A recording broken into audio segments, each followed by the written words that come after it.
भारत ने हजारों लाखों बैरल कच्चे तेल का भंडार जमा कर रखा है। एक सोची समझी रणनीति के तहत देश के अलग अलग जगहों पर इन्हें जमीन के नीचे बनाए गए भंडारों में सुरक्षित रखा गया है। आज हम इन्हीं सबसे जुड़े कुछ रहस्यों पर बात करने वाले हैं। 1973 में इजराइल और सीरिया के बीच योम किपुर युद्ध के शुरू होते ही दुनिया में तेल का गंभीर संकट पैदा हो गया। इस लड़ाई में पश्चिम देशों ने इजराइल का साथ दिया। ऐसे में नाराज पेट्रोलियम निर्यातक अरब देशों ने अमेरिका सहित इन सभी देशों को तेल की सप्लाई बंद कर दी। ऐसे में अपनी तेल जरूरतों के लिए ये देश खाड़ी के देशों पर निर्भर थे, तो इनके यहाँ तेल की भारी किल्लत होने लगी और तेल की कीमतों में जबरदस्त उछाल आने लगा, जो 4 गुना तक बढ़ने के बाद भी नहीं मिल पा रहा था। ऐसी परेशानियों को देखते हुए भविष्य में ऐसी किसी स्थिति से बचने के लिए अमेरिका ने जमीन के नीचे बड़े लेवल पर तेल भंडार बनाना शुरू कर दिया। अमेरिका के इन भंडारों में लाखों बैरल कच्चा तेल हर समय मौजूद रहता है। अमेरिका को ही देखकर ज्यादा तेल खपत वाले देश चीन, जापान, उत्तर कोरिया और स्पेन जैसे देशों ने भी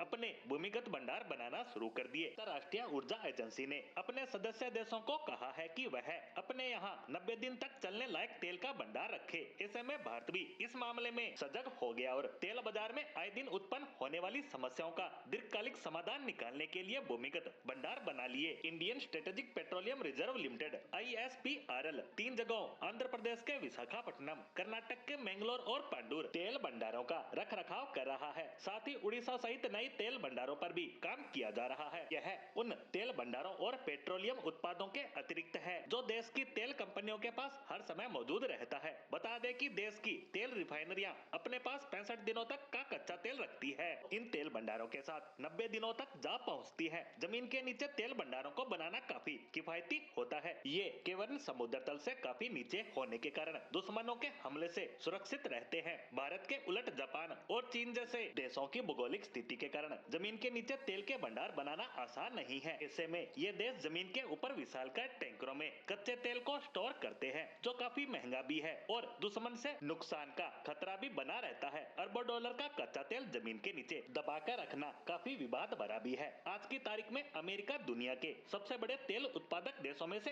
एक है और तेल के मामले में आत्मनिर्भर भी। ऐसे में चीन भी अपने तेल भंडारों को बढ़ाने पर तेजी से काम कर रहा है। सऊदी अरब में 2019 में दुनिया की सबसे बड़ी ऑयल रिफाइनरी पर अचानक हुए हमले के बाद से भारत भी अपने तेल भंडारों की क्षमता को मजबूत बनाने और उनका विस्तार करने पर ध्यान दे रहा है। हालांकि इस हमले की जिम्मेवारी यमन के हूती विद्रोहियों ने ली थी, लेकिन अमेरिका और सऊदी ने ईरान को इसका जिम्मेवार माना, क्योंकि इस हमले से सऊदी की ऑयल रिफाइन क्षमता 80% तक घट गई, जिससे तेल की कीमतें आसमान छूने लगी। इसका असर भारत पर भी देखा गया, क्योंकि हमें अपनी जरूरत का 80% तक तेल आयात करना पड़ता है। ऐसे में युद्ध या प्राकृतिक आपदाएं हमारे रोजमर्रा की तेल जरूरतों को बुरी तरह से प्रभावित कर सकती है। ऐसे में एहतियात के तौर पर जमीन के नीचे बनाए गए तेल भंडार वक्त की बड़ी जरूरत है।